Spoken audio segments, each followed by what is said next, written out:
So welcome everyone to another one of the Transforming Assessment webinars, where we look at different aspects of assessment and learning in general. And today we're very fortunate to have Professor Belinda Tynan and Kevin Mayles from the Open University in the UK. Belinda will be well known to many people. Belinda is the Vice-Chancellor Learning and Teaching at the Open University. Belinda will be well known to people here in Australia as well for her positions here in Australia, where she was the Vice-Chancellor Learning, Teaching and Quality at the University of Southern Queensland, and she's been at other universities like UNE here in Australia as well. And some of you know Belinda as well from her work in the D-Hub, which we still remember Belinda as well. Kevin has worked at the Open University for a number of years in different positions. He's Senior Manager of Learning and Teaching at the moment. He's also worked in the Learning Innovation Office and has also worked for the Physics Innovation Centre for Excellence at the Open University. Today we're going to hear all about learning analytics on the large scale in distance and open learning. So Belinda and Kevin, I'm going to hand over to you now. Well, it's good morning and good afternoon and perhaps good evening for some people. So I'm Belinda. Thank you for a lovely introduction there, so I don't need to overly introduce myself. But it's a pleasure to be up this early morning and to be able to talk with you and my colleague Kevin around learning analytics and what we're embarking on here at the Open University. We thought as we went through that we would probably stop at points and get you to ask us some questions, but keep your questions coming through the chat and we'll take a note of those as we go along as well and hopefully answer those to your satisfaction. So over to you, Kevin. Hi everyone, I'm Kevin Mayles, as Jeff said. So I'm leading the project here on developing and enhancing our use of learning analytics to support our students. Belinda's just going to introduce first of all the OU and our scale. I thought it was probably important for those of you who are not that familiar with the Open University, just to give you a very brief and quick insight to the scale that we work at. Right in front of you here, you'll have a PowerPoint slide of our mission. We call ourselves as being open to people, open to places, open to methods, and open to ideas. I think they're probably reasonably obvious in a sense, but we are an open university. So for those of you who don't know, it means that the students who come to us do not necessarily come to us with previous qualifications. So we're open to all types of people coming into the organisation. In terms of places, we pride ourselves on being able to provide learning experiences that students can access anywhere, in a sense, from their homes, from their workplaces, through technologies which are mobile enabled, etc. And of course, methods. So we've had a very long history, as some of you would know, with the BBC, but we also have a range of other distribution platforms which we use.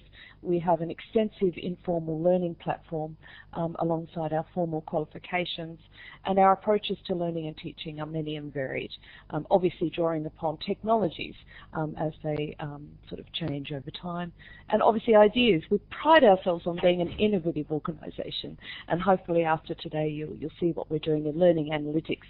Maybe you'll agree with us. What's probably really important to understand is how our students actually learn, and the main part of that is something we talk about as being supported open learning. And so it's very important to understand that whilst all our courses are basically online and by distance, that we have an extensive tutor support network of around 7,000 tutors, and we have a ratio of 20:1 in those classes. And our students work with the associate lecturers in small tutorial groups. The courses are of a very high quality and standard. We call it the gold standard here. And so the published format of our content can be in multiple forms in terms of whether it's viewable in mobile formats, for example, or whether it's print material, or etc., whatever the content needs to be. We don't have a policy here of it's all online or it's all print. It depends on the learning experience that we're providing for our students, and that will take multiple formats, including using our live virtual laboratories, or potentially if you're in one of the discipline areas that requires you to undertake practicum experience, you'd also be undertaking that as well. We have extensive learner support, and it's based around discipline-based teams across our 9 regions and 4 nations. So if you were enrolled for a psychology degree, for example, your learner support team would be based in one of the regional areas, and you would be seeking your support from that team. So right around the country, we've divided our support teams for students into these discipline bases, and it's that disciplinary expertise which supports students on anything from academic to personal or other developmental issues that they might have. We, of course, have extensive student peer-to-peer support, and currently I think we're sitting about at 150 Facebook sites for our students who all support each other in web-enabled environments. So there's lots more I could talk about that, and if you've got any questions on any of that, please do come back to me. Just to give you a sense of the scale, we are the largest university in the UK with over 200,000 students.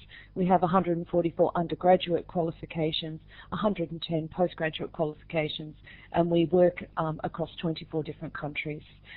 We make over 35,000 academic awards annually, and in fact I've just been through graduation season here, and I've done 7 graduations around the country, which has been very exciting, and each year across the stage we shake hands with more than 6,500 students.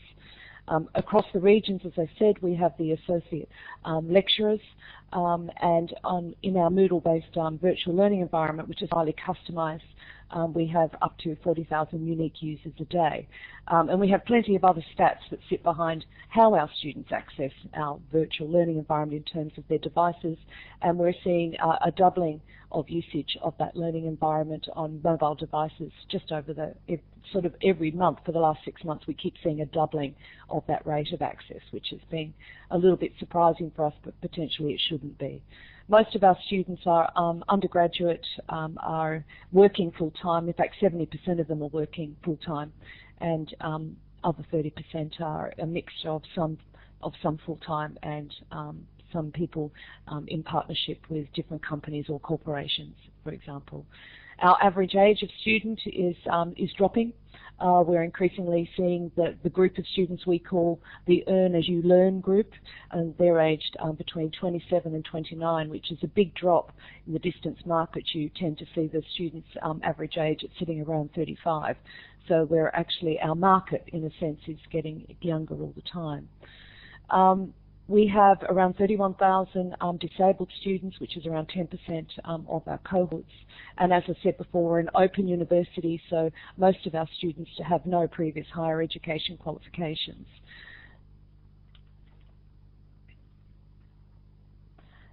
To give you a sense of the sort of student support that we have at this sort of scale, you've got some fantastic statistics there in front of you.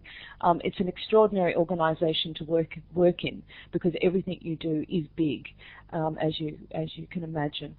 With more than 1 million student assignments, the whole assessment section of the university is quite extensive, and we're very proud of the fact that we have very little plagiarism here, great mechanisms for moderating, which flow through the university itself. The student support teams across the country take up to over 600,000 telephone calls. We do an awful lot of support through the centres and the teams that we have. But let's sort of move on to analytics, because that's what we're here to sort of talk about today. I think just giving you a sense of the scale of the organisation means that we've got a lot of data under the hood. And what we've been trying to do over the past sort of 18 months is organise that data into organise it in such a way that we can use it to understand how our students are actually learning, how the organisation is performing, and to use that data in a way to support our students appropriately. So we've had a very aggressive program, which Kevin will talk about in a moment, which has 8 strands to it. But to give you a sense of the vision we have for analytics, it's very much to apply information strategically, set against a set of indicators which we've defined for our circumstance. And I think any organisation who's sort of working in this space or intending to, it's about being very clear about what kind of indicators you wish to have that are appropriate in your context. We've got a particular focus on retaining students and progressing them. So you'll see through our presentation that this is the leaning we have, but you could just as easily put into that space something very different in relation to your context. So our mission here is at a macro level to aggregate the information about the student learning experience, and that's to form both at the institutional level our strategic priorities, and it's, as I said, to focus on improving student retention and progression. And then at a micro level, it's to use the analytics to drive short, medium and long-term interventions. And we've based this around the shown practitioner framework for, in and on learning, in a sense. And we use our analytics in that same way, which gives it a theoretical base as well. What we'd like you to do now, though, just to give you a faster overview of what we're doing in our program here on analytics, is ask you to watch a video that we've prepared, which is up on YouTube. So we're going to sort of log off for 7 minutes, or not log off, we'll go quiet for 7 minutes and watch it with you, and then we'll come back in shortly. So if you could click on the link that we've just sent you and go and watch our video, we'd be very grateful, and then we'll continue our chat with you. Thank you. Analytics helps you to see patterns, to see what's important. It puts the right data in the right hands at the right time. Analytics can help as a paradigm shift that's needed in education. I do consider this to be a real step change. It's an opportunity that we can't afford to miss. It goes to the heart of what we're here for. We share, we work together, and we improve what we're doing.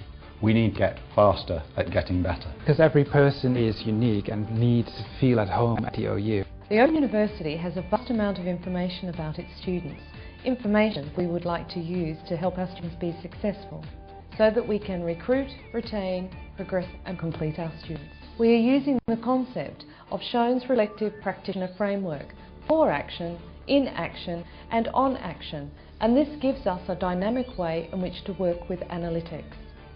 So the use of analytics will give us much greater insight into which learning designs work for students and potentially which learning designs work for different types of students. It's important because we need an evidence-based approach. First of all, we must ask the right questions so that we're collecting the right data and generating insight that we can act upon. Once we've communicated that insight and taken our actions, we must evaluate the success of those interventions. My work is to design and implement evidence-based research experiments to understand which interventions work for which student under which conditions. The richness of data actually provides loads of clues how students are learning, where they struggle, but also where they do well, and this allows for targeted interventions to help students to maximize their potential. You can see that certain students feel quite isolated in certain instances, and what we want to do is, does it actually happen in terms of the learning, or what can we do to bring those students more into a community of learners? Successful student support teams depends on us being able to make targeted interventions. To do that, we need effective data. And that information is going to be provided through the development of the student support team tool. The greater variety of data and the more automation of that data means that we will be able to use our resources far more effectively. It's fundamentally about more targeted, more personalised, tailored support to individual students or individual student cohorts.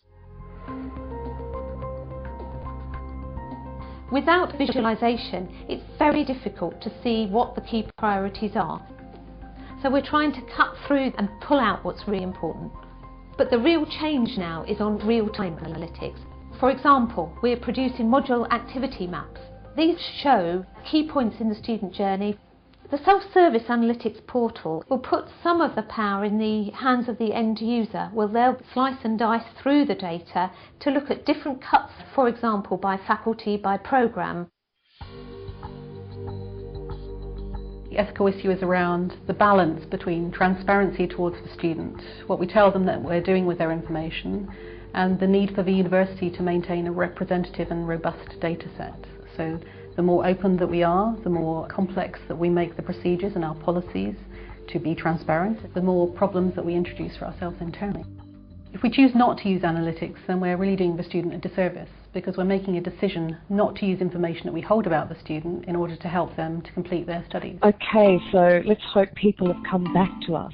We are now, Matthew, you might be able to help me here. How will we know if people are back? To predict and identify students who are at risk. Each student who engages creates trail through the module which we call fingerprints.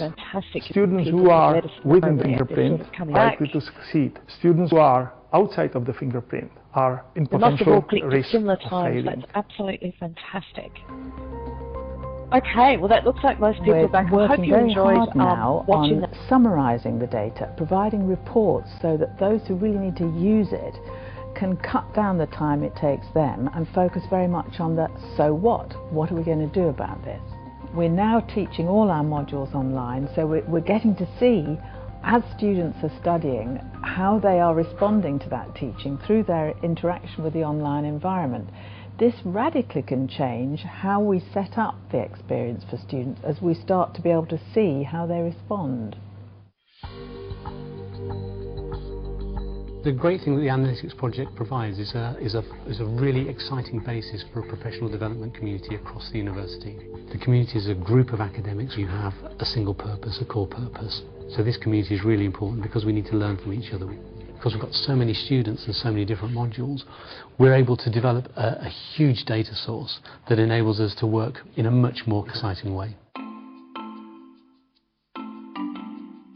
One of the great things about triangulating data from a lot of sources is that it gives you a much more human perspective and a much greater level of insight. And that's why we're building student tools to get actionable insights to the students, because they're closer to the learning, they can respond much faster than anyone else. The really key benefit from diagnostic assessments is that we can target advice and support to students who may struggle with a module, and we target that advice and support to them before they start to struggle on that module, and we get them onto a different module that's more appropriate. I think education could be about to go through a revolution. Learning analytics is potentially disruptive technology, but we're very interested in how it can be used to bring in the new kinds of learning that we need for the 21st century. So the Open University is a founding institution in SOLAR, the Society for Learning Analytics Research. This is a global network of the leading people who are committed to raising the quality of discussion about potential and the pitfalls of this new kind of technology. I'm really excited about this project. It's a fantastic opportunity for this university, the sector, and most of all, our students. We're maximising the use of analytics, and we want to lead the way. That video, what we've tried to do with that is to give you a very quick and fast overview of what the analytics work at the Open University is about. I hope you got the impression that it's a real team effort, and although it's coordinated at the executive level through my portfolio as PVC, which I think is actually really important for an initiative like that, is that it has that sort of high-level institutional leadership. It is very much a team effort, and the whole idea was to bring together all the key stakeholders who were playing in this space, but perhaps we were not being sort of coordinated in a way for best effect.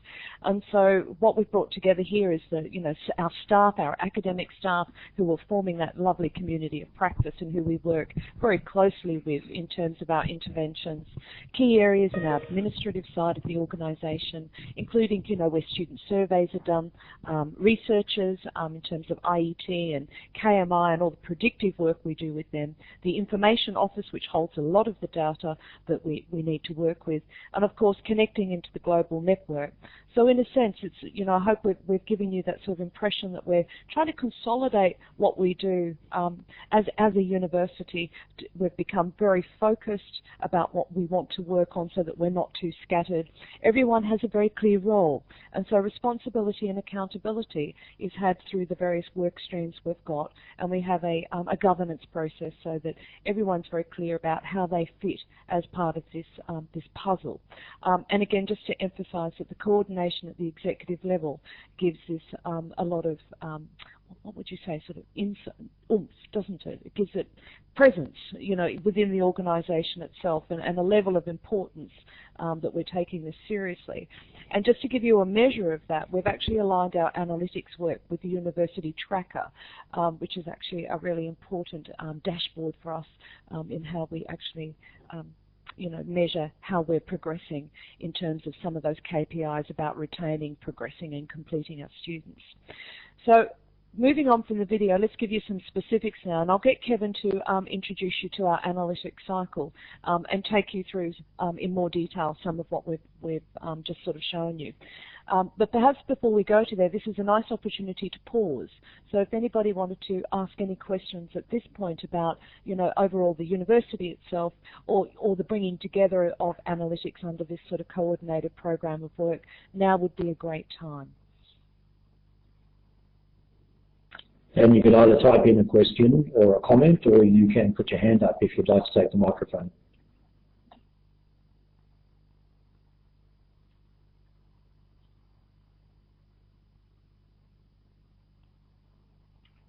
So Andrew's put a question in there if you would like to look at that. Oh, there's a few more coming up now.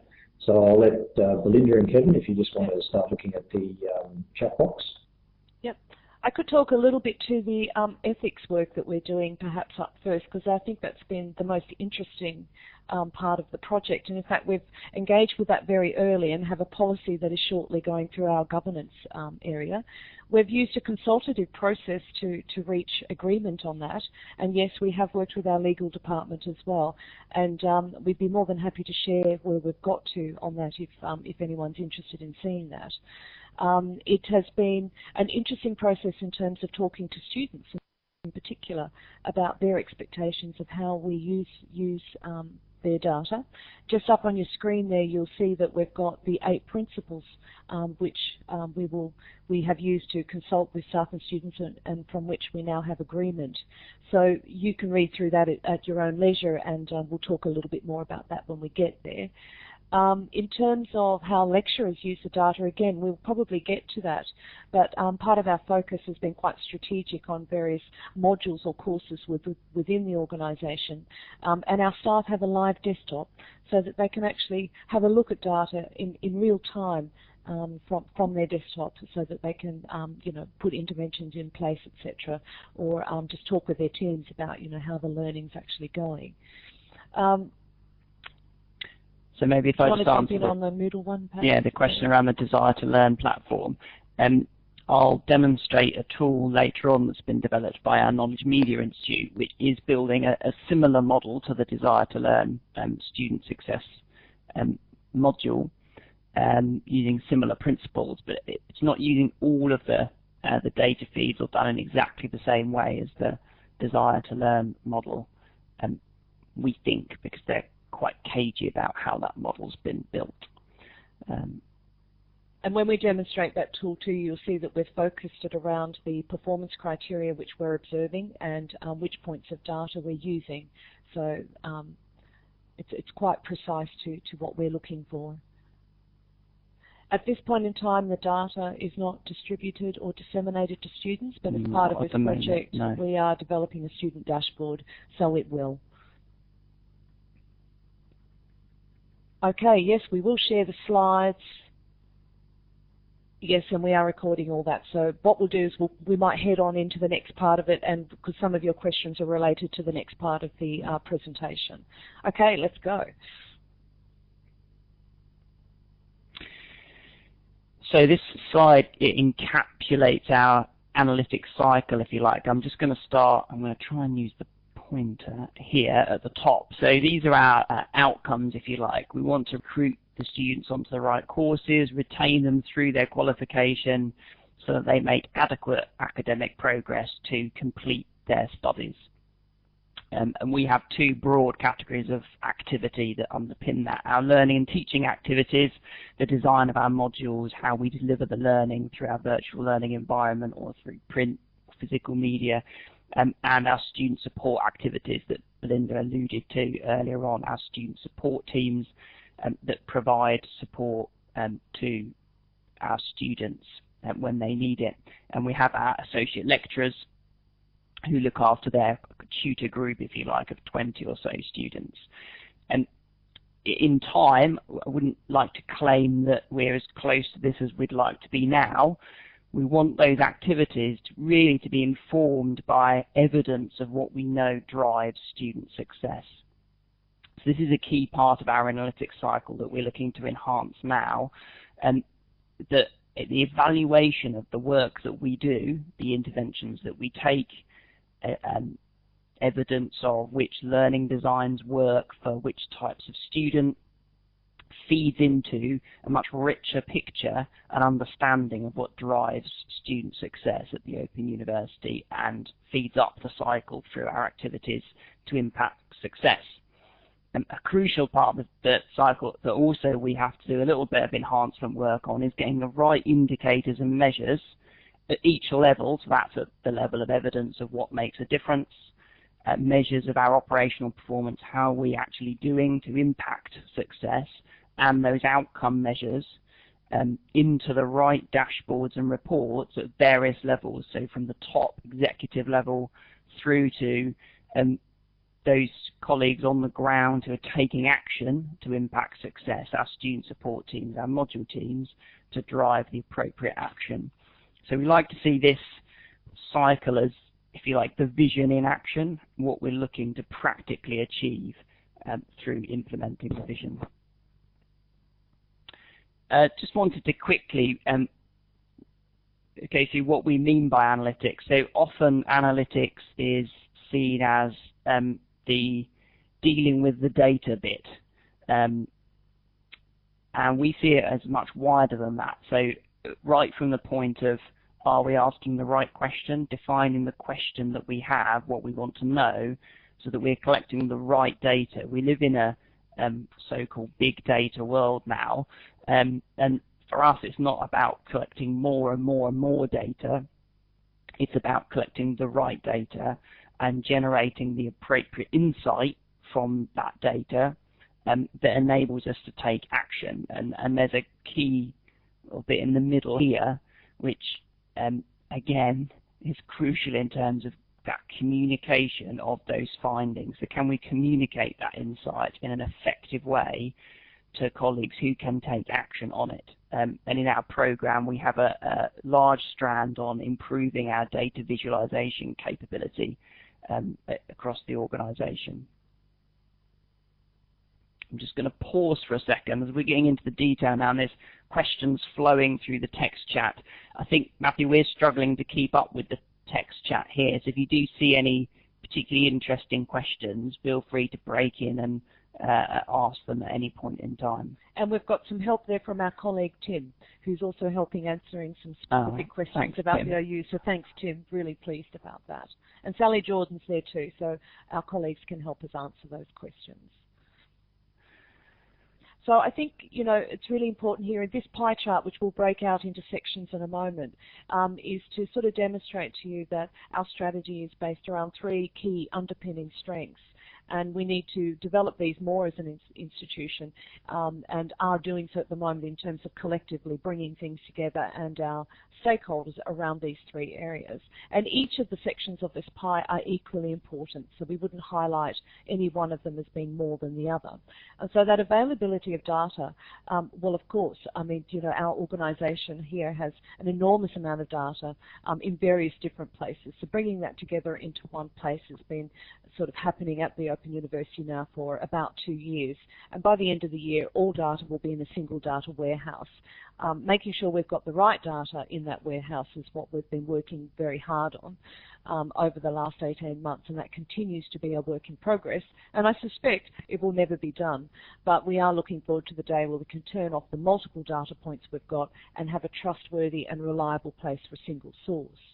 The analysis and creation of insight, you know, this is the area where we're looking at research into the sort of different predictive models, research around, you know, what we actually do in this space, evaluation of the work around that, the analysis of the data itself, understanding what the key performance indicators that we really want to focus on, the things that are important to us, particularly around that theme of progressing and retaining our students. And then the purple box, which is the processes, really refers to all the actions that take place in the organisation through various groups of our stakeholders. So we've got a section that does all the evaluation work around our modules and courses and feeding that information back into the processes we have. We've got live data points where we're watching constantly just how our students are performing at particular points for us that are important, where we see our students are struggling. Potentially assessment points is one area that we watch. We watch whether or not the students are in the induction aspects of the module itself before the module even starts, because we're beginning to recognise that some of the students who don't partake in that are not actually progressing through the module as we would expect. So lots of insight from the analysis and creation side is then sort of taken up through those processes as we move forward. And you can sort of see in a sense that these things all rely on each other and they interrelate to each other, which is really, really important. So we'll go through each of these separately in a bit more detail now. So in terms of the availability of data, I'll kind of highlight the things that we're struggling with, particularly at the moment. So we operate at scale. So I've talked about collecting the right data, and we do have some kind of data gaps, if you like, at the moment that we're really keen to plug. So we don't feel we get enough insight or feedback from those students who don't make it through at the moment. So the students that withdraw formally, or those students that just disappear along the way. And so that's a particular data gap that we want to plug over the next 12 to 18 months. In terms of access to those data, Belinda talked about our data warehouse and integrating those data sources together. That is absolutely crucial for us working at scale. We are working on a kind of dual track there where we have kind of mature, very ordered data warehouse models, but are also able to drill down on a particular module or a particular subset of students that are of interest to do some more research-orientated exploratory work, so we can get really into the kind of granular data at the real detailed level to work in focused areas. And having the right technology architecture in place to facilitate that is important. So we're going through a process at the moment of upgrading our data visualization tools so that we can, in effect, unlock access to those data to a much wider range of staff. At the moment, you essentially have to be a specialist analyst to really get at the data. We want to actually open up access to colleagues in our academic areas and student support areas. They can do a bit more exploration and ask those questions themselves of the data. I think the other important thing to say here, because I just saw a question come through about how you determine what the right data is. For us, it's really been about us asking ourselves the question, what do we need to know? And so before you can even begin to say what data you need, you've got to have the sets of questions that you want to ask that are important to your organisational context. I would also add that we do have a staff portal, and you would have seen that in the video. So staff are actually able to now go into that portal and watch data live in terms of how students are touching the organisation, whether they're submitting their assignments on time or not, whether there's been withdrawals, etc., etc. So a chair of a module team, for example, can go in and see that. A program leader can go in and look at that information. And because we've highlighted key points, they tend to go in on a sort of a cyclic way, in a sense, to see what's going on.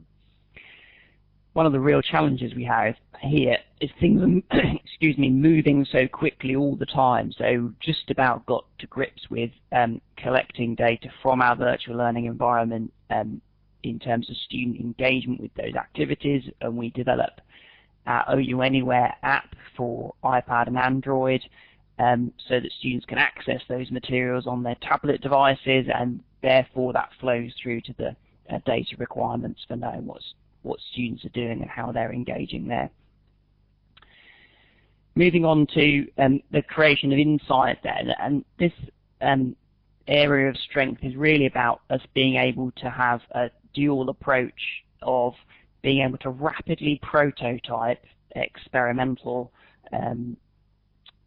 ways of dealing with data and providing quick tools, simple tools for staff to deal with the analysis, but also having very mature models that will operate at scale. And I have a couple of examples of that. So in our Institute of Educational Technology, have a very mature statistical model that is aimed at explaining variances in pass rates on modules. So it takes the characteristics of students and their previous study with the Open University, predicts a particular pass rate for that given module with that given group of students, and we can see whether the actual pass rate is at variance with the predicted pass rate that we would expect.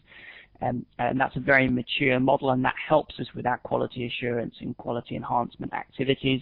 In our Knowledge Media Institute, and I'll demonstrate this tool in a few minutes' time, we're developing an experimental predictive model looking at student behavior on our virtual learning environment during the course of the module to predict how likely they are to submit their next assignment or how likely they are to pass that module. So a model that will enable us to take action at the right time during the module presentation to support students effectively. What's important to us in that model is that we know what exercises or tasks or activities students need to be doing. And so we can actually see whether the students have touched those activities and whether they've undertaken those activities, which we can then use as a point of analysis, which can even go as far as predicting potentially what grades a student might get.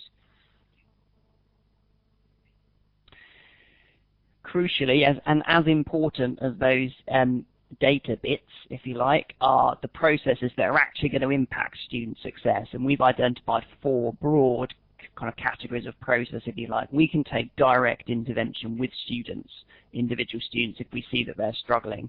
Getting the information, advice and guidance right, that's both for our students who have joined and are during study, but also for our inquirers, so that we are pointing them towards the right course for them at the start. Having a process of continual quality enhancement is important. So we review our modules regularly, both in a continued improvement way. So each year, small enhancement might be put through for each module, and we would have major reviews of our modules every few years where parts of the module might be rewritten.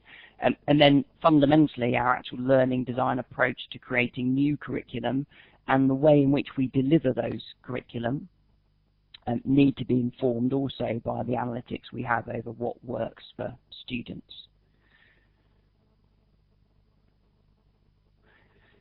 So we end up with 10 key capabilities, if you like, that our strategy is based around. So hopefully this is another point for us to sort of pause if people had some questions around that before we go into the student support tool and show you that aspect. Of course, in all these areas we could explode each of them and talk about them all separately, because they all, as part of that sort of coordination of the organisation, have key stakeholders engaged with them. So if there were particular areas that we could follow up on later, we're happy to do that. So let's pause for the minute and just see if there are any questions from people that we might answer at this point. I don't want to push my own question, but I just wondered whether there was any insight from your point of view and all the work you've done about different types of learners, and whether learning analytics actually gives you insight into certain types of learners or just any learner. I mean, I wondered whether there was any sort of correlation there. Yeah, well, we're actually able to draw out the different kinds of learners we have in the system because of the different data sets we've got. So in particular, some of the predictive work we've been doing, we've been focusing on young men. so age between 18 and 35, or was it 18 to 20? I think it's 18 to 25 young men seem to be appearing to be dropping out at a faster rate or not progressing as young women. And so we've been using the predictive model to focus particularly on that group, which has been very interesting for us. But we can actually isolate out, because we have our students sort of divided into different segments per se, different characteristics of different students, and that presents us, because we've got all this data going back for years, an extraordinary opportunity to be able to say how we think different groups of students might behave. What's going to be interesting for us is, as we go along and we're using that data and we put interventions in place, and that data, we're hoping then that we'll see changes in behaviours because of the things that we might do. So yes, the short answer is yes, Jeff, we are.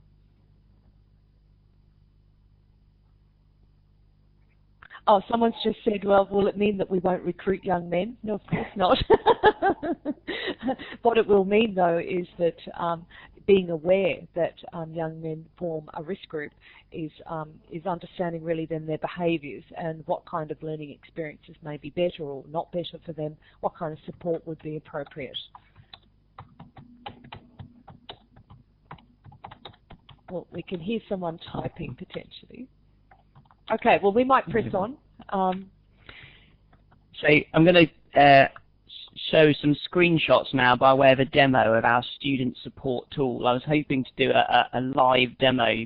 Because the session's being recorded, I have no way of masking the student identifiers in a live demo. We've had to resort to screenshots, I'm afraid. So this is an example of the importance for us of being able to work at scale and deliver interventions at scale. So our student support teams that are based in our 9 regions and 4 nation offices all have access to this tool. They're responsible for initiating a range of interventions that might be through email or phone calls to the students, and they use this tool to initiate those interventions. So the tool enables me to query on a particular set of criteria to get a group of students to initiate an intervention with. So I've chosen a particular module here, and you can see here there's a selection of different attributes that I can potentially choose to query students against. I'm going to quickly flick through this. So to give you an example, I'm doing a query here on, this is the first assignment currently being overdue. Yes, so I'm looking for the students that haven't submitted their first assignment.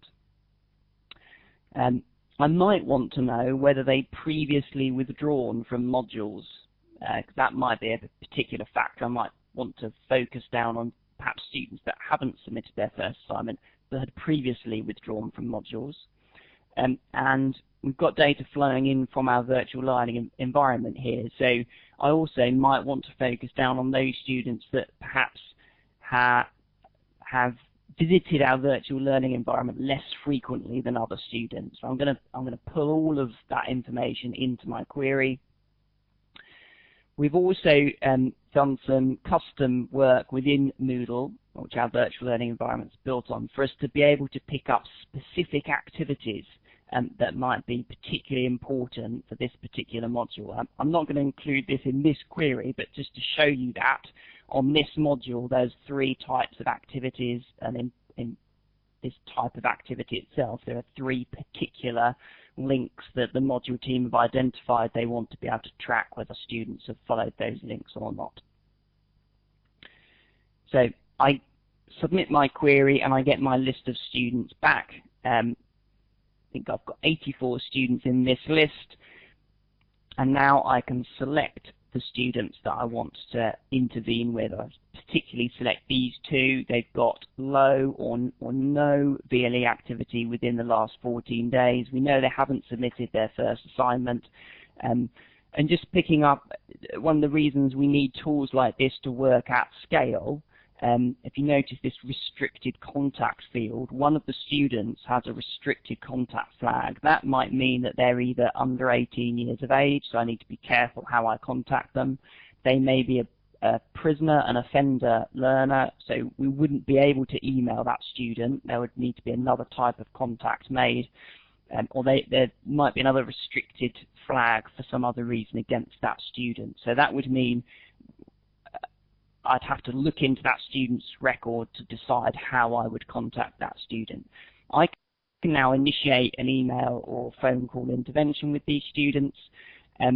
Another reason it's important we have these types of tools when working at scale is then evaluating the impact of those interventions. So this is work that we're starting to do, and this is a prototype, and I've noticed at the bottom it's an incomplete data set. So I'm showing you the approach here as opposed to the actual effect or data. So we're looking at, because it's impossible to draw a causal link between any individual intervention we make with either one or more students and their outcome in terms of passing the module, completing a module, we want to look at the behavior we're trying to elicit through that intervention. So if this particular intervention that was sent to about 2,000 learners was pointing them at a particular set of web pages for particular types of sorts, our back on track web pages and our skills for study web pages. So what we're tracking here is how many of those learners that received that intervention then found their way to those pages, or perhaps they contacted their student support team in some way. So we're looking at the behavioural outcomes of those interventions, and that's a key principle of our evaluative approach within our analytics work, is to look at those expected and perhaps unintended behavioural consequences of interventions that we make with students. So I'll just pause there again for any questions on that particular process. That's our process at scale of initiating interventions with students and how we're looking at evaluating those interventions.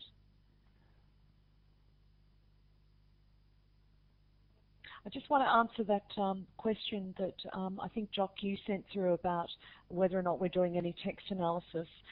In our research institute in KMI, we've been playing around with them, sort of some research on text analysis across social media as well as within the forums within the VLE, and we're hoping to be able to integrate that as one of our sort of data points. But what we tend to do here at the OU is we do a prototype first of all, we try something out before we bring it into the mainstream, and you'll see another example of that with the predictive analytics, and we sort of build up our picture against what's relevant as we get there. And you also, I think, asked the question about whether weekly reports are provided to our teams, and yes, they are. To the student support teams in particular, they get a weekly report that will detail very specifically what's happened in the way that you're seeing in front of you here. So just to answer some of those questions about this particular, the data is incomplete. So it's real data, but it's not a complete data set. So we're just starting on this process of this evaluation approach. There was another question about how do we know they've received the email. Well, we have to rely on the kind of standard processes, like there's a little image embedded in the email, and we track whether that image is called back. That provides all the kinds of issues like students have with just plain text email clients or email clients blocking images. So we're working through all of these issues at the moment. We know they exist, and as we develop this approach, we'll be looking at ways of seeing how we can counter those little problems in the data with the validity or reliability of the data. And yes, Deb, we will be able to track how these interventions actually, contribute to whether or not a learner successfully completes their modules. That's part of the evaluation cycle. One of our key drivers here is that our student support teams were introduced this year, so they went live on the 4th of February this year, and have started a new regime of interventions, and we really need to get to grips with which ones are having the biggest impact, which ones are maybe having negligible impact, to be able to steer the work in the future around those interventions that are having maximal effect. Now, I'm just conscious of time because we're going to run out of time. We're nearly at 9 o'clock, so we'll push through a bit more quickly into the predictive work. There's not far to go, and that should leave just a tiny bit more time for some more questions. So I'll just get through these couple of screenshots. So this is a tool that's been developed by our Knowledge Media Institute. It's called OU Analyze, and it's using machine learning models, particularly using 4 actual statistical models, and then the system votes between those models, and it's rolled out onto individual modules, and it's trained on those individual modules. So this is not a scale tool. It's a tool we have to roll out module by module. And the idea is that within their interaction with the virtual learning environment, the successful students, if you like, create this successful fingerprint, which can then be benchmarked against students in the current cohort. And we've developed a dashboard that gives the module team a kind of overview of their module to date, and then we have individual students here with their prediction of results for the module, so whether they were predicting a pass, a fail, or whether they're potentially at risk, and then for their actual next assignment. So we could filter this list for students who were at risk overall and who the model is predicting are not going to submit their next assignment, and focus effort in that area.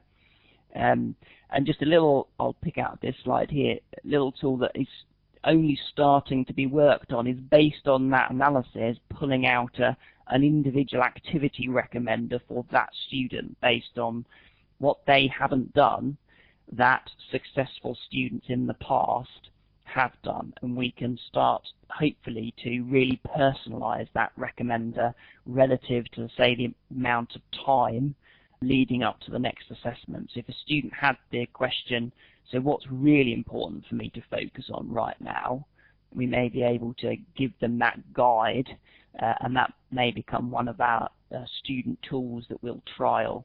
And we're very excited about that one, because it's getting down to a level of it's more personalised, in that we'll be able to say to a student that you need to go and complete X, Y, and Z. These are the really important things in your module, and rather than just receiving an email that says, you know, you're kind of not engaging, where are you, but rather to send more specific detail about what they need to do. So this is one of the research projects, Jock, that I mentioned before, that is part of our predictive work in the prototype stage. We hope to embed this into the university by between October and December this year. So every single module in the organisation will have the ability to look at this and see it live, and we'll start testing those individual interventions and suggestions to students. So we've mentioned ethics previously. There are 8 the principles that we're basing our work on. This is really important for us, that particularly with our student base, and we've consulted with students through this process, and that is inevitably raising a lot of nervousness and concern around the student body, around the use of data and the appropriate use of data. So the key principle for me that I'm just going to pick out and highlight is the one in orange. So students are not wholly defined by the visible data. So there's a human on the end of these data points, and we're very conscious of that, and that will guide how we use the outputs of analytics, and the guidance we provide to staff in how they engage with the students if we're making an intervention based on some quite granular analysis of the data that the students that we're capturing as the students study with us. And I think the important thing there is that we've been talking very strongly about, we don't want a reductionist approach or a deficit approach here. We don't want to single out particularly named groups per se, although, as you asked before, Jeff, we are able to do that.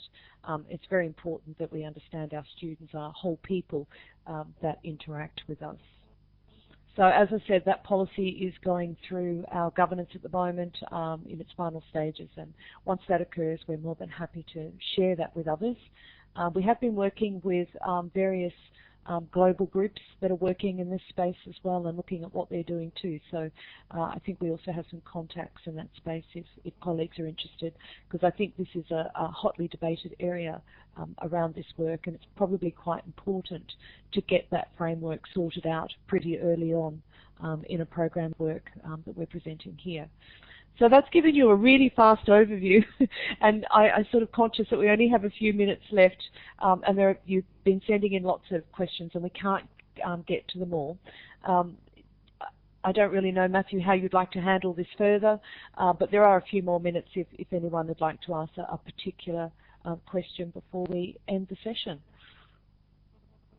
Okay, let me just butt in quickly. I'll stick up the feedback link survey. In the meantime, if people want to keep asking questions for the final few minutes, I'm sure Belinda and Kevin will be happy to answer them. Yes, please keep typing your questions in, and as I said, if you'd like to take the microphone, just click that little hand symbol and we can hand the mic over to you. Surprising. That's a very good question, yeah, Andrew. What has been the most surprising insight so far? Probably how predictable the ongoing behaviours of students are, how cohorts seem to behave in the same way. So through that predictive, machine analytics work that we've been doing, been really surprised that there are whole cohorts of people that tend to just continually behave in the same way, and whether or not we're actually going to be able to interrupt that. And so one of the big questions we're asking ourselves at the moment is that, well, we've noticed that pattern, we've now put an intervention in, but are we actually going to see any difference? Is it going to make a difference even? So for me, that's been a really surprising thing, especially as like every time you introduce the module or course for presentation, there are changes to it. So yeah, that's been something that's caught me by surprise. What about you, Kevin? Oh, you've put me on the spot.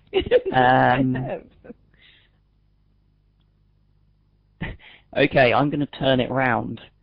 The surprising thing for me has been how unsurprising most of the results are. So the results of the analytics that we're getting back are kind of what you'd expect to see intuitively. So there's nothing particularly earth-shattering coming out, and our approach to the use of analytics is about being able to focus on those students, those issues that really matter, or the students that are really struggling, or can we get to the point of helping those students before they start to struggle. So that's been the surprise. I guess the surprising thing for me is the lack of really surprising or major things we didn't expect. I think it's almost like we've known a lot of things intuitively, but now bringing data together in this way and analysing it, we're confirming it.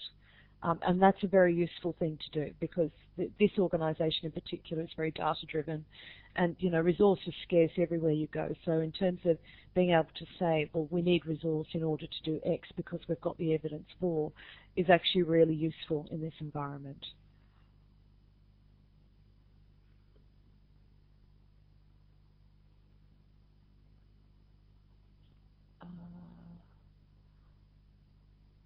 I guess in terms of when we work with our faculty members, we're not telling them how to teach per se. I think I just missed that question, but it was something around that.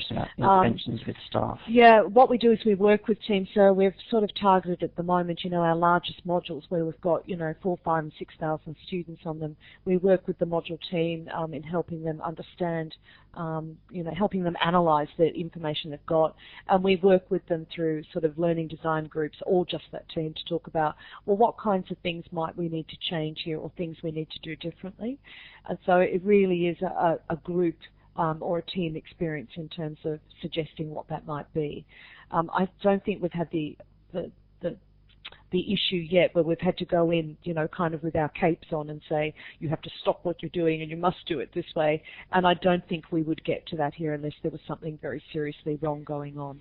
we'll be doing a lot of work on capability building across all classifications of staff, so academic staff and academic related staff, and in the use of analytics, being able to use analytics effectively, bringing communities of practice together to share learning and good practice across our 7 faculties.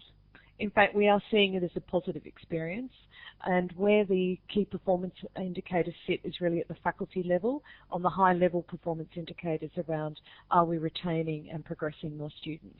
And so it doesn't flow down to individuals, although you would expect through the CDSA process that each of those sort of module team owners, no doubt there are discussions around retaining and progressing students as part of that.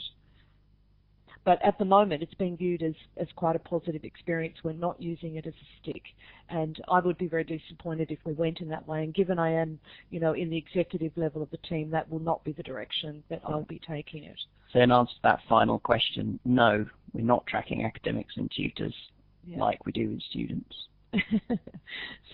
But we are able to, we do have analytics on how our associate lecturers are performing with our students, and we do record, touch points with students from our lecturers as well. So that will be a future stage, I think, as we see what impact that has. But at the moment, we're very much focused on how students behave in their learning with us. Okay, I might just give the formal thank you, if that's okay. I'm sure people might still have a couple of questions, but I'm sure Belinda and Kevin, you may have to go off soon. So I just want to say thank you very much for your presentation today. You can see from the very lively discussion that this has been a hot topic that I think people have really enjoyed and got a lot out of this presentation. It's great to see what's happening at the OU because we know that everything has to be done at scale. We know you've got great experience in this sort of area. So what you do there is actually of great interest to us all around the world. So thanks very much for giving us some insight into that. And also for really laying out there what you're doing, because this is still a really interesting and developing area. And I think the more we can talk about what each of us is doing and what works and what doesn't work and what's positive and what's not giving us an effective outcome, I think that's great. So really do appreciate your time on this. No, well, thank you for inviting us to do this. It's great to have the opportunity and to sort of just communicate what we're doing with the sector, and for people to give us their own insights, because I think we're all learning in this place together. So from Kevin and I, thank you to everyone. You've all been really great on the chat and look forward to perhaps speaking again about this topic in the future. Thanks, everyone. Bye. Thank you. Okay, bye everyone, and thank you everyone who participated today.